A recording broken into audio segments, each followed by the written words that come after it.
All right, everybody. Let me get music turned down a little bit. Welcome. My name is Dan Pardis. I am here from Meetup, and I'm really excited that so many of you have joined us. Last I looked, there was like 1,600 people in here. That is great. I'm so excited, and we have some great stuff to share with you. I wanted to run through the agenda, and then I'll turn this over to the people who we are all here to see, the folks from Zoom. So first, introduction. This is it. It's fantastic. I'm just happy to see everybody. Again, my name is Dan Pardis. I'm the VP of Product at Meetup. Quick ground rules for this thing. There is a chat window that I can see saying hello in. That's fantastic. We love to hear from you. But the Q&A window is where we're actually take questions. So if you have a question for us, look in the little Zoom panel. There's like a overlapping speech bubble icon. That's the Q&A. I see some people already using it. Put questions in there. That's where we need to answer you. So I wanted to clarify why we're having this particular event. And that's because it turns out that Zoom is the platform that organizers are most turning to host their online events. So a ton of questions and comments that you sent us about how to use Zoom, and we thought it'd be great to actually get these answered by the people from Zoom. So we partnered and collaborated with them to come up with this format so that you can learn a little bit more about using the platform, basics to advanced stuff, and then ask questions to the people who know it best. That is the plan. I'm going to turn it over to Vincent Escamilla from Zoom and his team, and I will be around if you have any questions. Fantastic. So enjoy.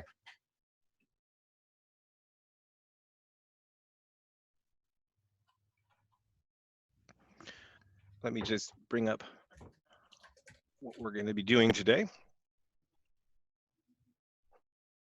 All right, so thank you so much, Dan, and the rest of the Meetup team for having us here today. And thank you, everyone, for joining us. As Dan said, my name is Vincent. I'm a senior technical here at Zoom. And what we're going to do today is give you the basics and the essentials about getting started with Zoom meetings and the Zoom meeting platform. I'm also joined today by a couple of Zoom colleagues, Scott and Andrew, and they'll be helping answer some of the questions in the Q&A panel. So be sure to go ahead and click on that Q&A to get your questions answered, or get your questions entered, and we'll get those answered for you. Now, depending on the number of questions that we receive today, we may not be able to get to all your questions, so we'll try to group them and in terms of trendy types questions. So if there's a lot of questions about a particular feature or setting, we'll address it that way.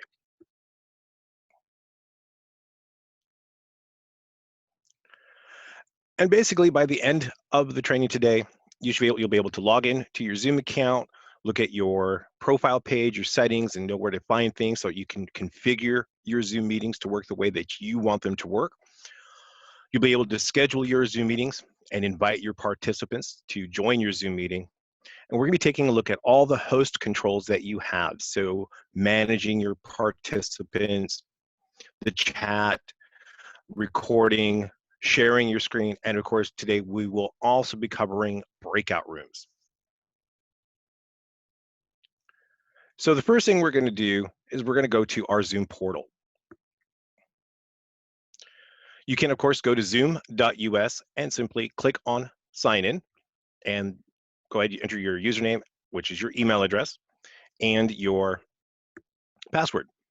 When you log in, you can access your profile page. Now, from your profile page here, you can upload an image.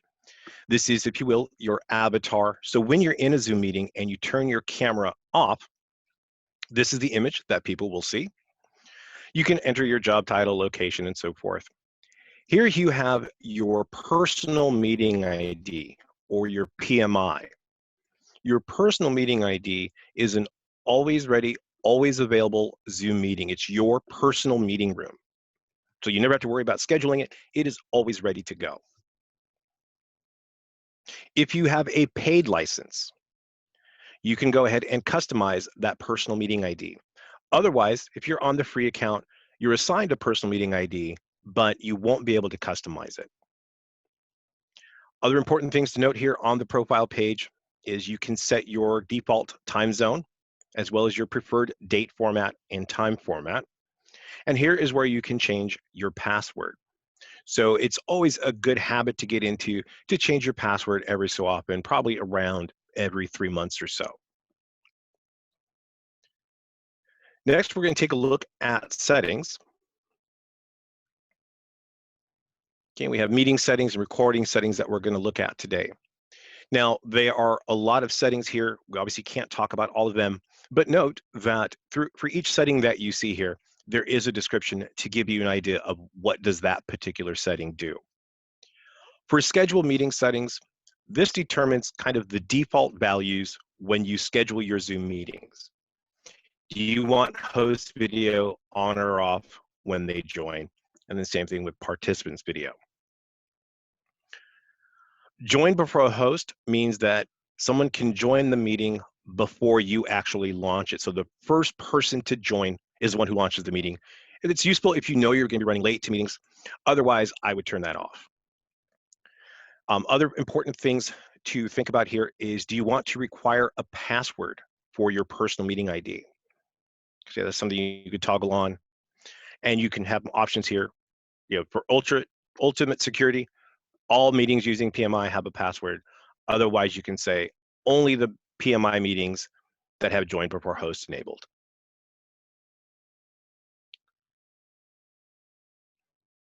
Now, there are always some questions around the password. Now, there are two types of IDs that you can have for your Zoom meetings. You can have your personal meeting ID, and we'll see when we schedule a meeting that you can have Zoom generate the meeting ID. If you password protect your Zoom meeting, and that's a setting here that you might want to do, again, just an added layer of security, you can have it so that the password is embedded in the join link. And we'll see this in a moment, or not. If this is disabled, I could disable it properly. There we go. If this is disabled, that means everyone who's clicking the link to join your meeting will need to manually enter the password. If this is enabled, it's still a one-click join. They click the link and they're joined in, again, because the password is embedded in that join link. We're gonna move down here to basic in-meeting settings. So this determines which features are available once you're in your meeting. So do you want chat in your meeting? Do you want to have private chats? File transfer. Okay, this allows you to make a file available for all participants in your Zoom meeting to download that file.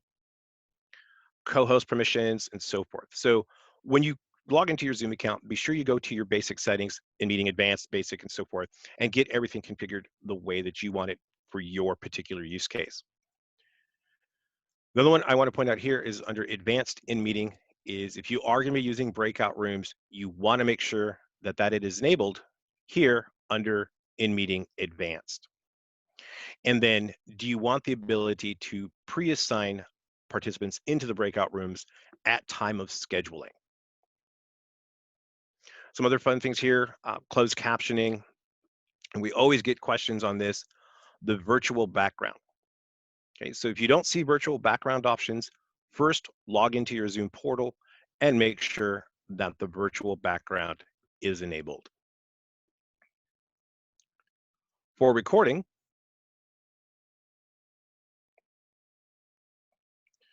okay, both basic and paid license subscribers have access or the ability to record locally. This means the recording will save on your local computer, basically on your hard drive. If you are on the paid license, you also have access to cloud recording. And this is where you can determine which views are going to be recorded when you click record. There are some other options here down at the bottom to control who can access your cloud recordings. So you can base it on IP addresses. So if you really wanted to really restrict who can access it, you can do it based on IP ranges. Require a password to access recordings, and who can view those recordings. So let's go ahead and start scheduling our Zoom meeting. All right, when we click on meetings here from the left side menu, we have upcoming meetings. We can also take a look at our previous meetings, and here is your personal meeting room. So if you are using your PMI, be sure to go in and edit the proper settings so that it's secure for you. Require a meeting password. You can specify that here, what you want for your audio and video, and then these options. But let's go ahead and schedule. So we're going to click the schedule a new meeting button. And we're going to schedule. So this is going to be my awesome Zoom meeting. The description here is optional. You don't have to put that. This would only be displayed to your meeting participants if you require registration. The when, so you just select when do you want to host your meeting. Let's do our meeting tomorrow. And we're going to do it at, let's say we're going to do it at 10 a.m. Now, if you are using the 12-hour format, be sure to select the appropriate AM or PM. Otherwise, you'll be scheduling a meeting for really late at night or super early in the morning. Duration. This is really more for your participants to know how long is the meeting going to last. If you set it for an hour, or let's say you set it for something smaller, just a half hour, and you run over that scheduled duration, not a problem. Zoom does not end the meeting based on that. But there are times where Zoom will end a meeting. And to talk about that, we're going to take a look at our plans.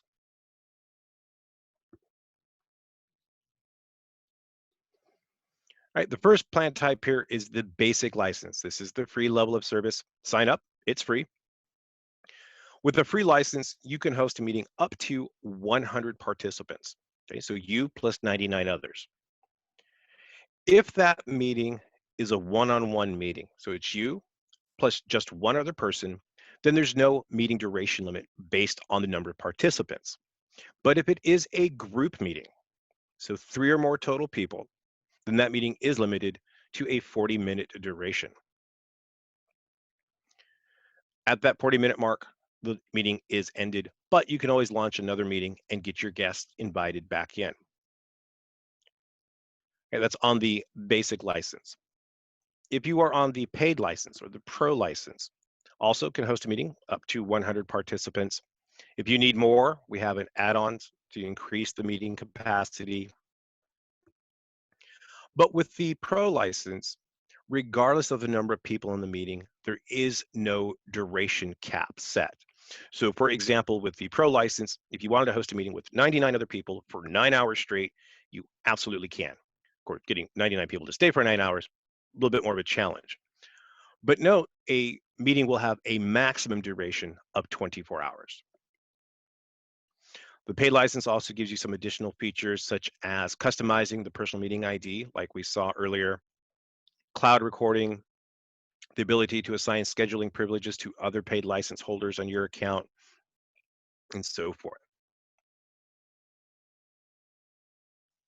Okay, time zone, it's going to always default to the time zone set in your profile. If you do have scheduling privileges, who are you scheduling the meeting for? Is it for myself or someone else on my account? Okay, meeting ID. Now, my recommendation is always going to be generate automatically.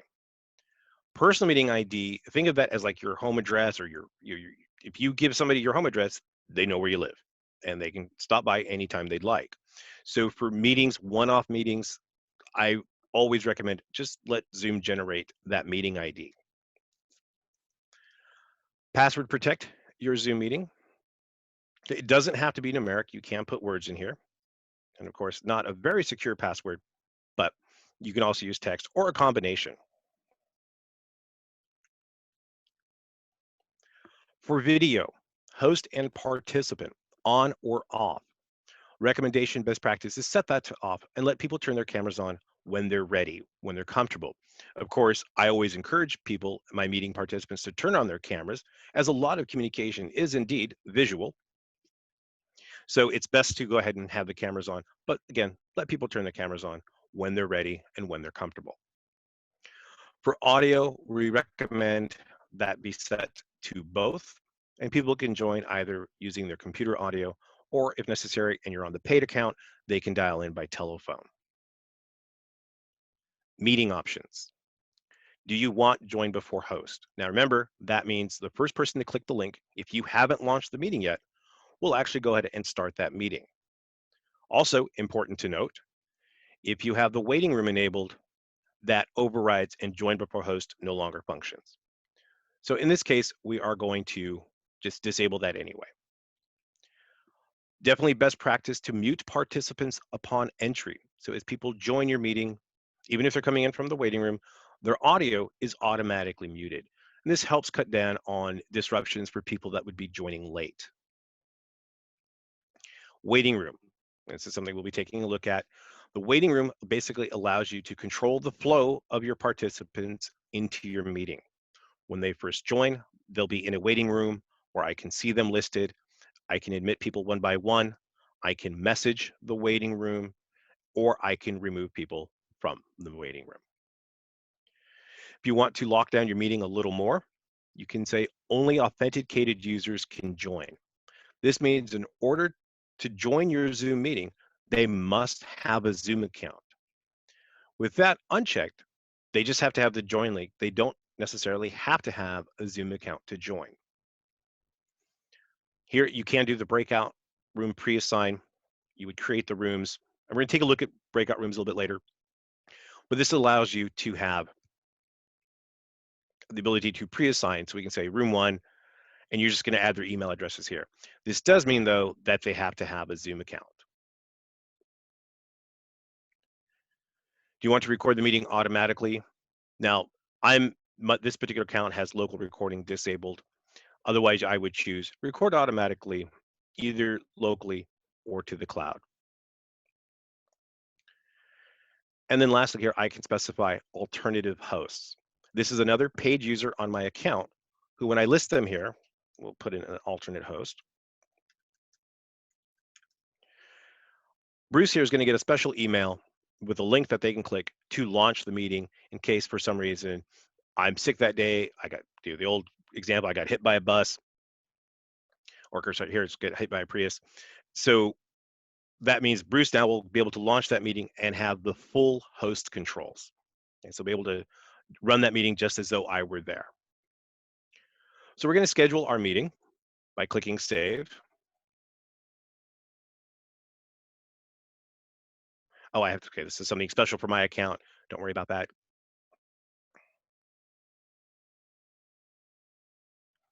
All right, my meeting is now scheduled. Here I have buttons to add it to Google Calendar, Outlook Calendar. And if you select Outlook Calendar, this will download an ICS file that you can also open with, Apple Calendar, and I can add it to my Yahoo Calendar.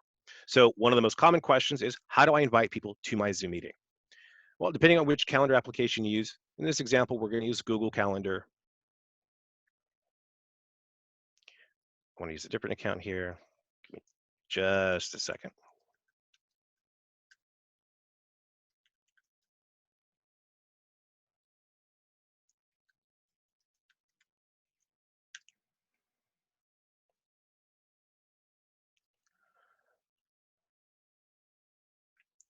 Okay, I have to allow the permissions for Google and Zoom to talk to one another.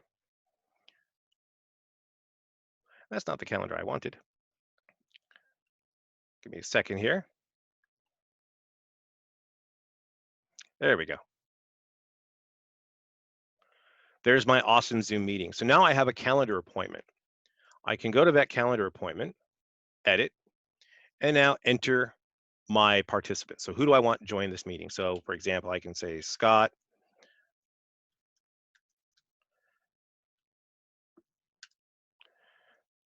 And I can invite myself from my other account. Okay, so now it's just like any other, get rid of that. So like any calendar appointment you would have when you schedule calendar appointments. The location here has the information that your participants would need. That's the join link. And we see the link here. There's the meeting ID, and there's that embedded password. In the body of the email, depending on how you have your account set up, right, we're going to have that same thing, the join link, meeting ID. Here we see the password, one-tap mobile options, dial-in information. Again, what appears they will all depend on your account. And then I would go ahead and click save. And now Scott and Vincent are going to receive that invite with that join link. So they know tomorrow at 10 a.m., click that link and they'll join. So that's all you have to do to invite individuals to your Zoom meetings. When it's time to launch your meeting, okay, the easiest way to do it is go ahead, come over here to your meetings list and click Start. That's going to launch the Zoom meeting. The browser is going to say, do you want to launch the Zoom application? You say, sure do. And now you'll be in your Zoom meeting. If you need to change the time of your meeting or you need to make any changes, click on the topic, scroll towards the bottom, and say, edit this meeting. Okay, we need to delay the meeting a bit. It's actually going to be now at 11 a.m. Still a half hour long, it's 11 a.m. And then be sure to scroll to the bottom and click Save.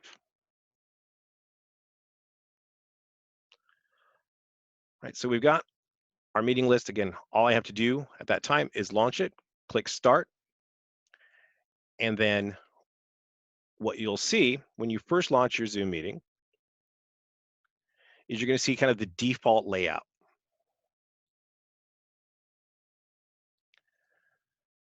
Right. So now what the Zoom window you're seeing today is different because you're an attendee in a webinar. But when you're hosting your Zoom meetings, this is what you'll see.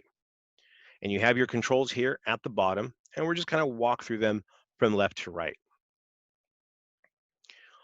If you've never connected with computer audio before, Zoom is going to ask you, well, how do you want to join the audio? We do recommend computer audio. It is actually better quality that way. Click Join with Computer Audio, and now you'll see your icon down here, your microphone icon, to mute and unmute yourself. Also, best practice, if you're not actively speaking, go ahead and mute yourself. You'll see that there is an up caret there, an up menu. That's a menu, so I can click on that. If you have multiple microphones or multiple speakers connected to your computer and Zoom recognizes them, you can choose which one do you want to use for your Zoom meeting.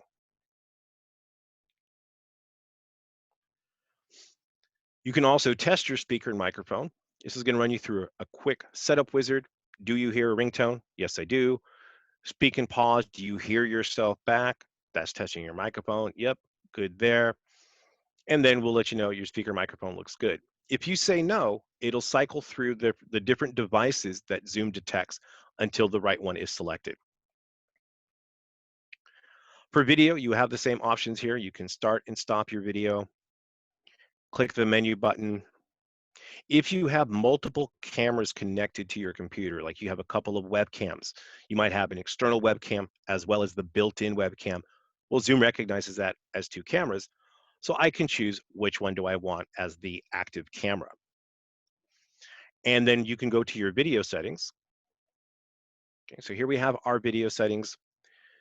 We get kind of a preview of our video, so we'll know what we'll look like when we turn it on. Some video options: enable HD video so that you can go widescreen. You can mirror your video. This only affects how you see yourself. So it's like looking into a mirror. And then touch up my appearance. I always have this turned on because, well, I need to. And this basically just adds kind of a softening to the quality of your camera image. There are some other options here for meetings. So this is how your webcam will behave in meetings. And a lot of times the question is asked, well, how many people can I see on screen at once? If you have this option visible and selected, you can see up to 49 participants in the gallery view. Now for virtual background, okay, remember you have to have that turned on in your settings, but you can go to your virtual background. You can choose which image you want. You can click the plus button to add a custom image or video. So you don't have to have just the ones that Zoom provides. You can use any image that you'd like or any video if your computer supports it. As many as you like, then they're yours, your custom ones. It will work best if you do have a green screen. So for example, behind me, I simply have a green screen. Okay, so it will work best with the green screen. It's easier for the cameras to what's called chroma key to key that out and give a nice crisp background.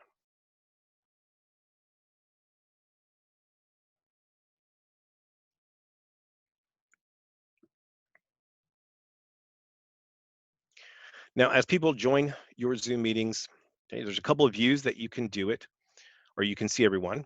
Here we have the active speaker view. So whoever is listed as the active speaker, you'll see them in the larger, what I call spotlight video. And then up top, there is a film strip view where you can see up to 6 additional cameras. But maybe you want to see more people at once. You want to see everyone's reactions. So down here we have reactions. Right now we have 2 reactions. You can applaud or the good old thumbs up. But I want to be able to see everyone at the same time. So I can then click on this grid button up here, and that's going to switch us to gallery view. With gallery view, by default, I can see up to 25 participants at a time. And if I have that option selected that we just saw, I can see up to 49. And as I said, that way we can see everyone's reactions if we're using the reactions for our meeting. New feature, as I'm sure most of us know, Zoom is very security focused. So we have our security panel here. What this allows, or what this does, is it takes all the settings that we've always had, but it now brings them into one easy to access location.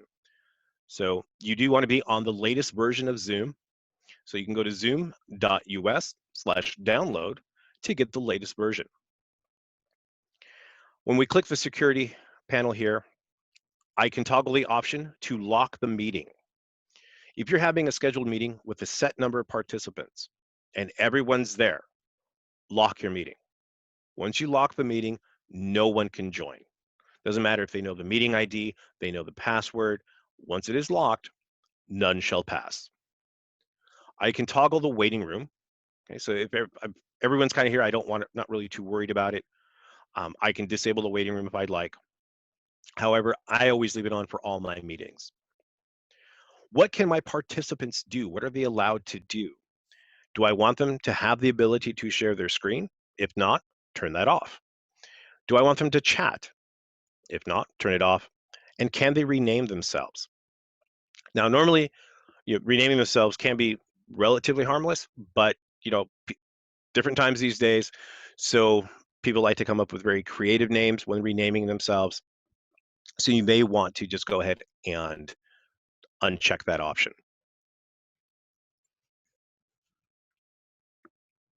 You have the ability to remove a participant. Okay, so when I click on that, it'll give me a list. I have my account set up so that if the person isn't part of my Zoom account, I can remove them. And I can just remove them from here, nice and easy. And depending on settings, once I remove somebody, they can't join. We now also have, in the most up-to-date version of Zoom, the ability to report a user. So who do I want to report? I'll be able to select them here. Why am I reporting them? Additional information, and I can upload files to provide screenshots of what they did. Managing your participants. Let's click on participants. Here, I'm going to have the waiting room. So when people join, I'll see, oh, Sarah Simpson's joined. I can admit directly from here, or I can see the waiting room. Here I see who is waiting. Again, as I mentioned earlier, I can admit them. I can remove them. If everyone's good to go, I can admit all at once, and I can message that waiting room. So saying, hey, we'll let you in 5 minutes, for example.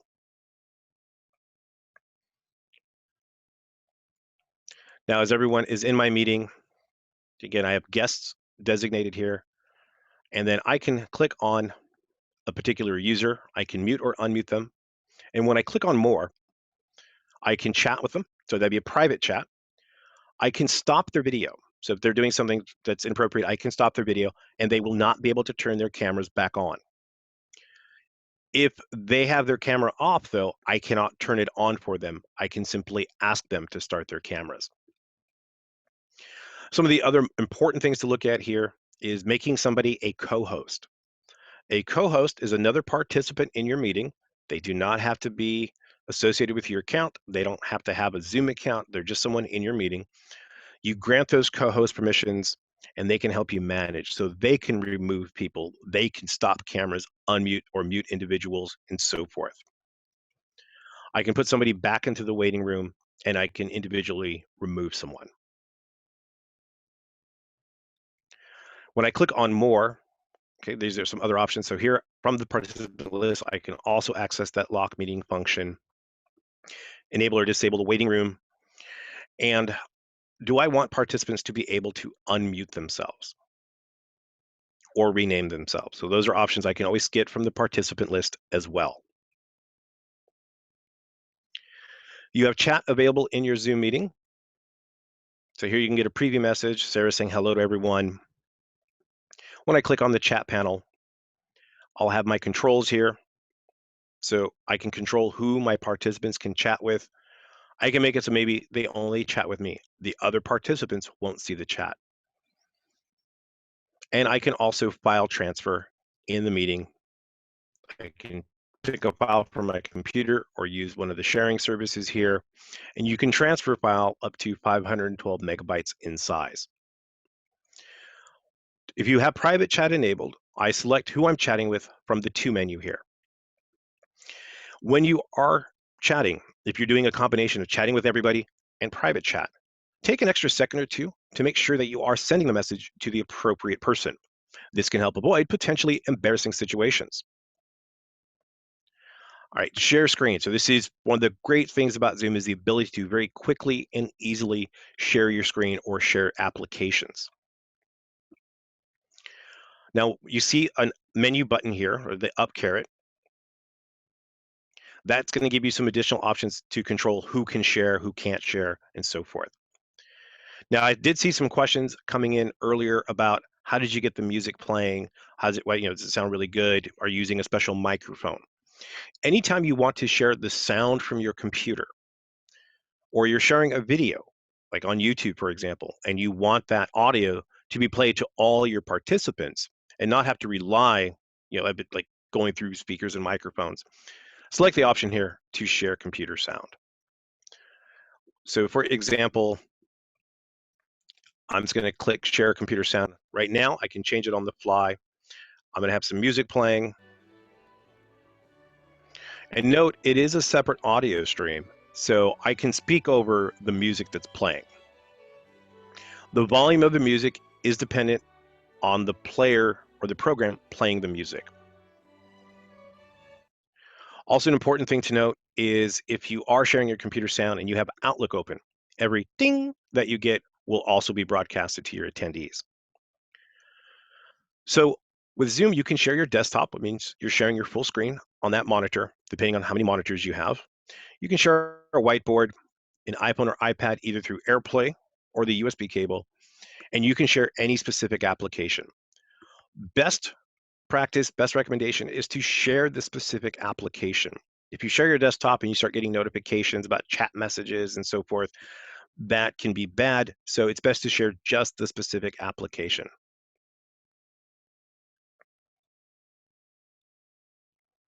And then when you're ready to share, click the share button. When you start sharing, okay, you're going to get the toolbar. It's going to float to the top. You can drag it around and put it on any screen that you'd like if you have multiple monitors. And now you have access to the most common things that you're going to access while sharing. You don't see chat here. Okay, it's under the More menu. So anything else like recording, all that stuff is going to be under More. And then once you had your awesome Zoom meeting, you can click End, and then you can choose to end meeting for all or leave meeting. If you are the host, you're the only one who can say end meeting for all. If I click leave meeting, then it's going to prompt me to say, who do you want to give the host controls to? And then I can select who will continue to run that meeting. Note, also very important, if you leave the meeting and don't end it, it continues to run, you cannot start up another meeting. You can only host one meeting at a time.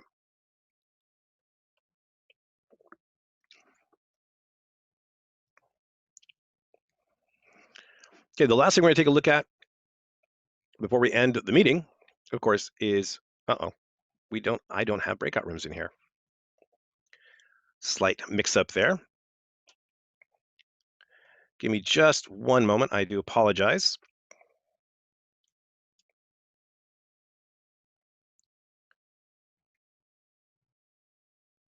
There we go.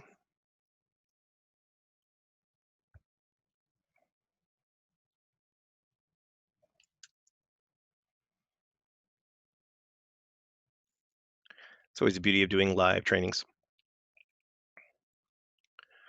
Here we go. So breakout rooms. Okay, we're going to have our breakout room icon here. When I click on breakout rooms, the breakout room screen pops up. I can have 200 participants across 50 rooms. I can let Zoom decide who to put into the breakout rooms, or I can choose manually. If you've done pre-assignment, that'll already be ready to go. You can determine how many rooms you want to break them out to. We have 8 participants, so we were going to do 2 rooms of 4. I see the rooms. Okay, I can rename them if necessary, and then I'm going to assign who goes in what room. So in this example, Eleanor, Elise, and Vincent are going to go into breakout room 1. Now I can rename the room, I can delete the room, and I can assign the other individuals to the other room. As I'm recreating rooms, okay, we note here if I say recreate instead, all existing rooms will be replaced. So what I had previously is going to get wiped out. I'm going to start fresh. All right, I've got everything ready to go here. Right now, these individuals are still part of the main meeting. They're not going to go to the breakout rooms until I click open all rooms. If I need an extra room for whatever reason, I can also manually add a room here.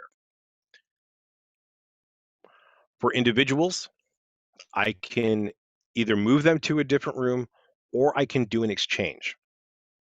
So move to means, okay, Hal, you're going over to breakout room 4, or excuse me, breakout room 2. If I do exchange, I'm basically going to swap players here. So I'm going to swap Hal with Carol. And we see there the swap happens. So now Carol's in room 1 and Hal's in room 2. For your room options, move all participants into breakout rooms automatically. This makes it nice and easy. They don't have to click anything. They're just going to get a notification that says you are being placed into breakout room 1, breakout room 2, or whatever it is you might named it. Do you want to allow participants to return to the main session? If it's something that's like a really, really timed event, you can say breakout rooms close automatically after 30 minutes, and also get a notification when that 30 minutes is up. And then how long do you want them to take to return to the main menu? And you can set the countdown, and you can do a maximum of 120 seconds.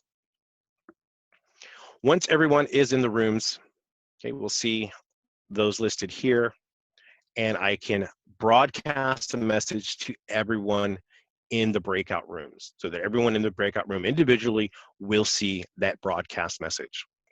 So breakout rooms are a great way to, like for in world of training, I can have like 10 minutes in the main session where we cover the topic and then put the students into breakout rooms where they can work in groups on the task at hand. Okay, and when you do close the rooms, that's what you'll see.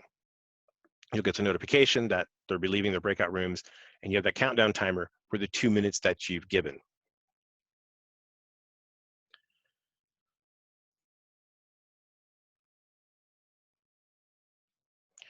And then just one thing to note here, to record your meeting, not record meeting, sorry. You have, little trick crap here. You have your record button. And if you have a paid license, it'll prompt you, do you want to record locally to your computer or to the cloud?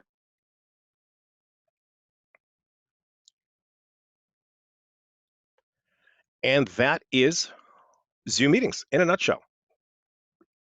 So now is time for Q&A. Thank you so much to the teams here for getting hundreds of questions answered here. Let's see if we got any trends here. Give me just a moment. We got over 500 open questions right now, so that is a rather large number of questions. So I don't think we're gonna be able to get to everyone's questions today. So Scott, if you see anything trending that I'm missing right now, just let me know, or Dan. You got it. So there are a couple of questions on kind of how do I connect multiple cameras? Okay, if they're USB webcams, you can connect as many as you like for as many available USB ports you have in your computer. Zoom will recognize each individual camera. If you're looking for something more high end, where you're using more professional video gear, then that's going to require a capture card from like a Blackmagic or a Magewell, where you're taking that HDMI signal and converting it to USB so that Zoom can recognize that camera.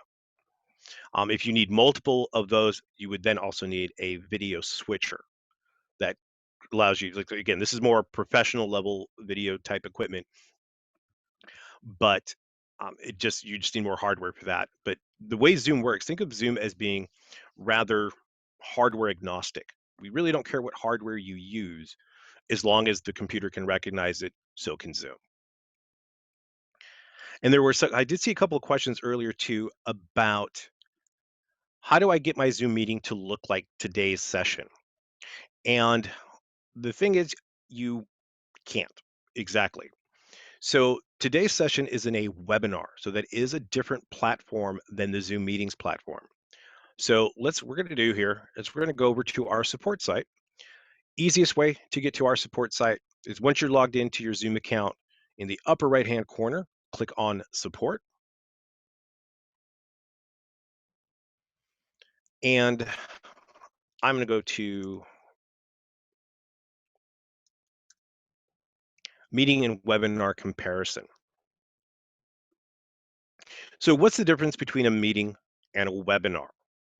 Think of a Zoom meeting as a classroom or conference room. Okay, there's a much higher level of interaction for a Zoom meeting. Everyone, if depending on what the host selects, everyone has the ability to turn on their cameras, talk on audio, share content, and so forth. It's a lot more interactive, just like an actual classroom or conference room. Think of a webinar, which is what we're in today, more like a lecture hall or auditorium. It's a one-to-many sort of presentation. In a webinar, the panelists, so if Scott right now wanted, please don't, Scott, but if he wanted to, Scott could annotate my screen. He can change the screen share. So they're just like a participant in a Zoom meeting, but that's just the panelists. The attendees are in a listen and view only mode like you're in today. You can still interact. The chat, I've seen the chat here being really, really active. Q&A is very active, so you can do that. There's the raise hand tool. You still have ways to interact with your audience, but the attendees can't turn on their cameras. They can't share content. And in a webinar, I can grant permission for people to talk, but again, they can't share anything. So this link here or this page here shows you kind of the difference, what they're best used for, and then a feature comparison. So the biggest things to note is in a webinar, there's the division between attendee and panelist. Certain things are available in webinar that are not available in meetings, and the big one there is the Q&A panel. In a meeting, you have the reactions and you have file transfer, but the big one probably is the breakout rooms. So if you do want to make use of those breakout rooms, then that will have to be a meeting.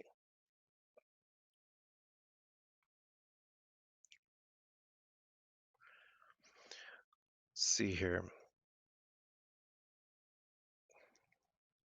I'm just scrolling through the Q&A, see if there's anything that kind of catches my eye or kind of like trends, frequently asked questions here. Vincent, can you talk a little bit about the technical requirements for green screenless virtual backgrounds? Absolutely. Thank you, Scott. So again, we're going to use our handy dandy support site here.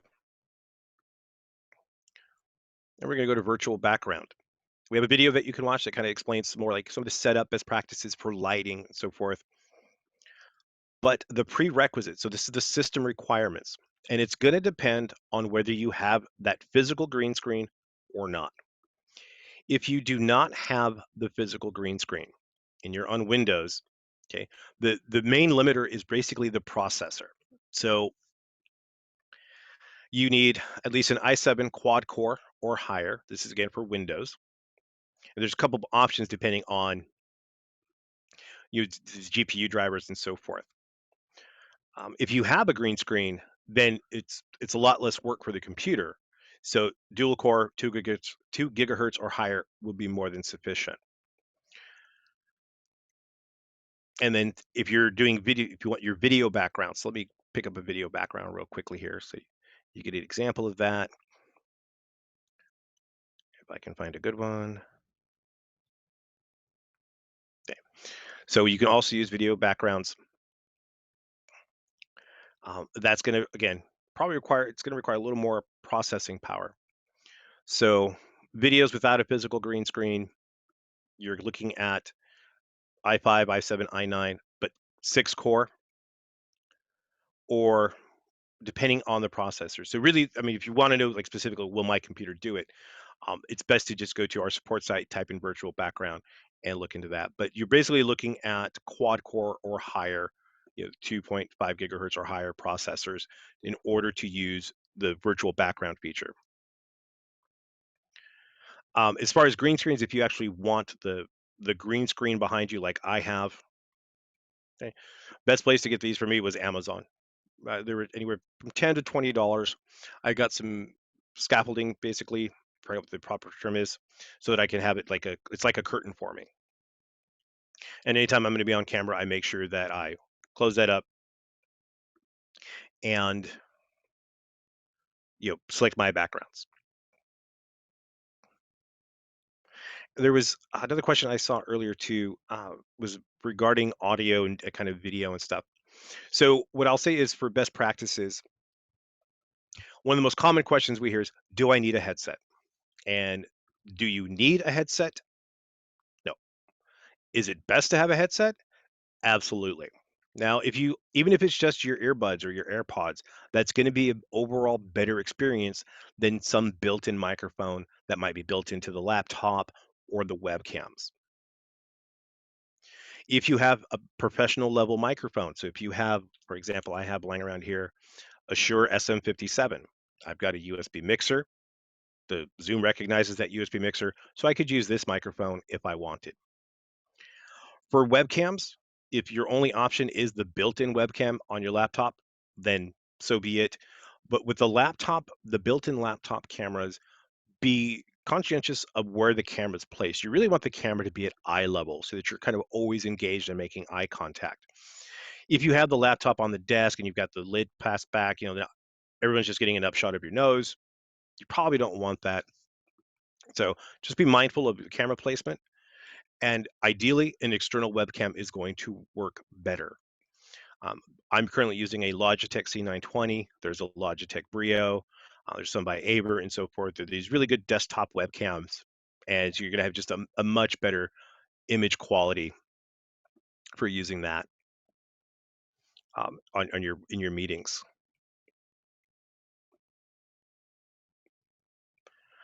Let's take another look here. If I can, over 700 questions now.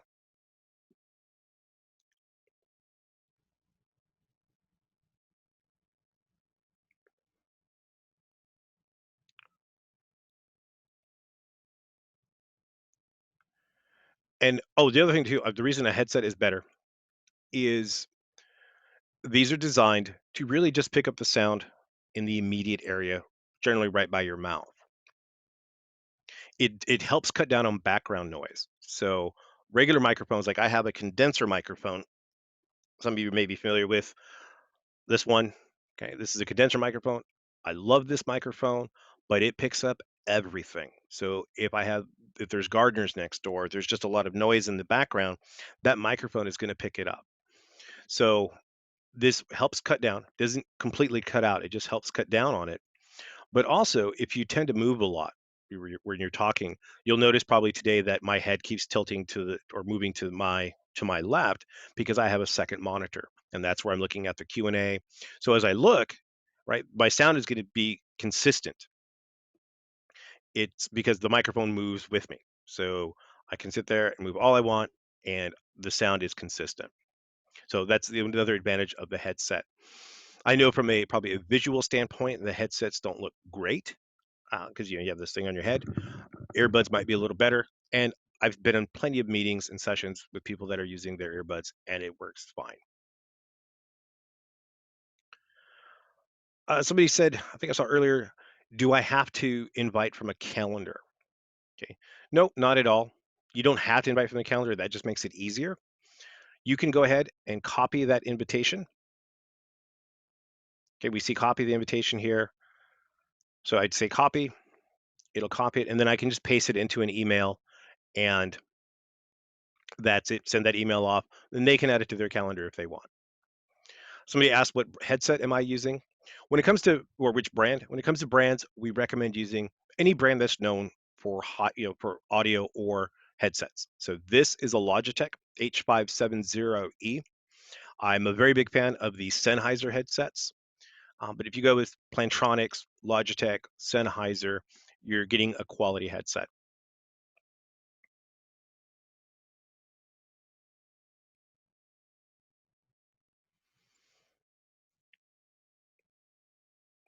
Okay, let's take a look here. We got a few more minutes. Another one for you, Vincent, is we've seen quite a few times people asking about how to reduce the delay when you're all trying to play live music together through Zoom. Can you talk about that a little bit?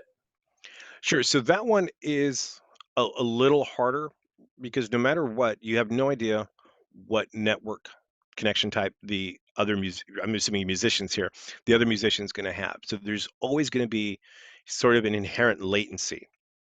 Now, I mean, yes, the Bare Naked Ladies did play a live jam session with somebody from the International Space Station, but it's NASA. They have the power to make those calculations to determine the latency there.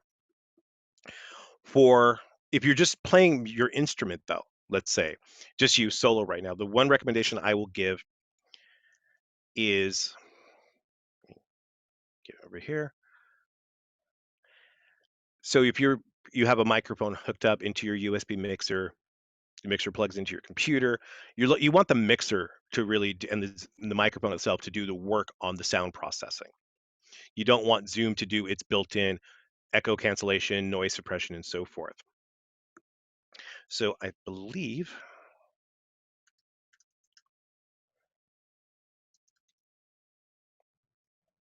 did I forget where the setting is? Okay, it might be right here. There is an option though to basically enable original sound. So that removes Zoom's signal processing. We won't do the noise suppression or the echo cancellation. And so we're going to take the sound exactly as we get it from the mixer and the microphone. There it is. Allow users to select original sound in their client settings. Okay, so then when you're in the meeting, you'll see a button in the upper left, turn on original sound. Do that. That will help with some of the music playback. But again, to do like a jam session, that's going to be a little harder.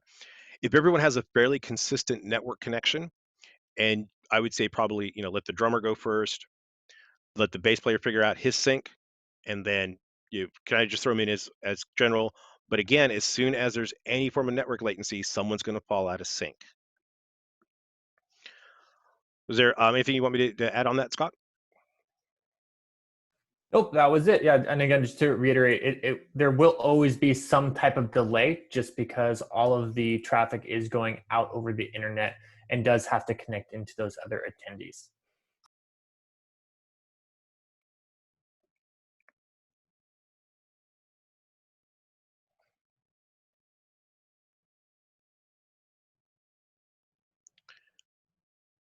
Somebody says, can you demo the whiteboard? Absolutely. So the whiteboard is just going to give us a blank white screen. And now I can use the annotation tools to go ahead and draw on that. And I think I have it. Yeah, Scott, if you want to draw along as well. So now Scott and I are going to go ahead and draw on the whiteboard at the same time. I'm horrible at drawing without my pencil, my Apple Pencil, so I apologize in advance. So I'm just going to do some squigglies. What we see here, it's simultaneous. I can throw text on the screen.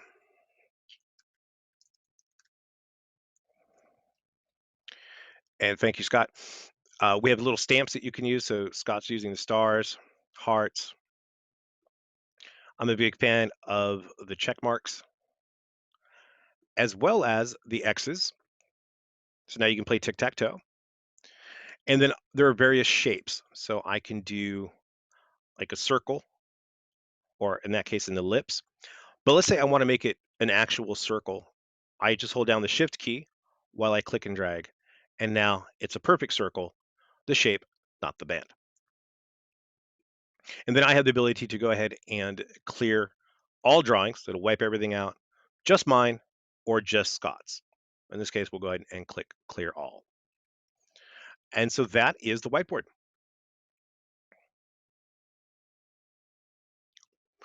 It's just a couple minutes to go here. So we'll take, Scott, if you can give me one. I didn't think there'd be this many questions, so I'm having problems finding some trends here. If you want to give me one other trend, we'll do that and we'll go ahead and finish it after that.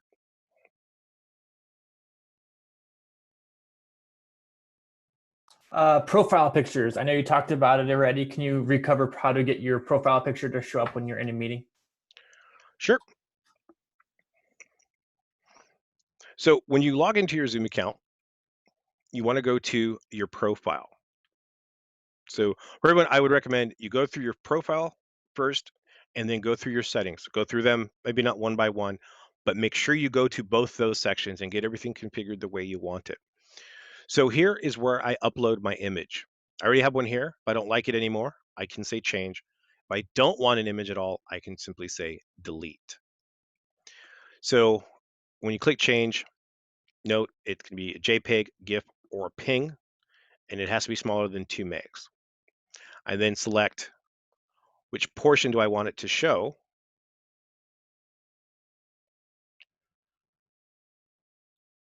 And so we see that's the maximum width. So whatever here is going to get cropped out. Click save. And there's my avatar. So now when I'm in a Zoom meeting and I stop my video, okay, you'll see my profile picture or my avatar, and then my name in the lower left. Okay, we are at the hour. So I just want to say thank you so much to everyone, to Scott and Andrew from Zoom, everyone on the Meetup team for having us today and going through getting started with Zoom. And Dan, you want me to hand it back over to you for any last Sure. I comments? just want to say thank you all so much for being here, for answering questions. We obviously have tons of questions. We're going to go through and try to answer as many as we can in upcoming webinars, articles on the blog. Please do take a look at the blog. It's meetup.com/blog. And we'll post a recording of this also if you want to watch back some of the awesome tips that Vincent gave. So thank you all, and thank you, Zoom team, so much.